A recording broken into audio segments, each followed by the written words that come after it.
আবার ওমর রাদিয়াল্লাহু আনহুর সময় মদ পানকারী নিজে এসে বলল, আমাকে শাস্তি দিন। তাহলে এই বিধান এমনই একটা বিধান যেখানে অপরাধী নিজে এসে অপরাধ স্বীকার করে। আর গণতন্ত্র এমনই একটা বিধান যেখানে নেতারা তার কর্মীকে বাঁচানোর জন্য বারবার ফোন দিয়ে বিচারককে প্রভাবিত করে। সবশেষে এটা এমনই একটা বিধান যে বিধানে মানুষ নেকির প্রতিযোগিতা করে। মানুষ এখানে নেকি অর্জন করার জন্য পরকালীন জীবনে মুক্তির স্বার্থে এখানে সে আল্লাহর বিধান মেনে নেয়। মানুষ সালাত আদায় করে যেমন আল্লাহর ভয়ে, মানুষ যাকাত দেয় তেমনি আল্লাহর ভয়ে।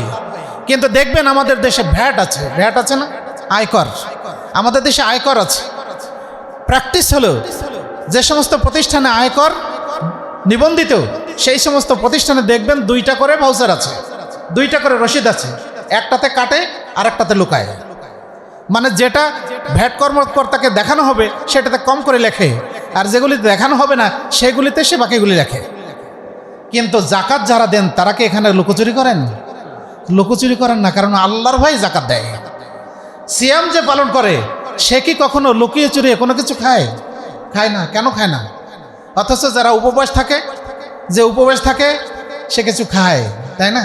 দেখবেন যে শহীদ মিনারে অনশন করে, ঢাকাতে শহীদ মিনারে অনশন করে না, দিনের বেলায় তো আমরা দেখতে পাই, রাতের বেলায় সে কি করে?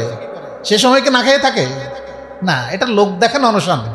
কিন্তু যে সিয়াম আমরা পালন করি এটা আল্লাহর ভয়ে এই সিয়াম মানুষ পালন করে, ফলে সেখানে লুকোচুরির কোনো বিধান থাকে না। মানুষ আল্লাহর বিধান সে স্বেচ্ছায় মেনে নেয়।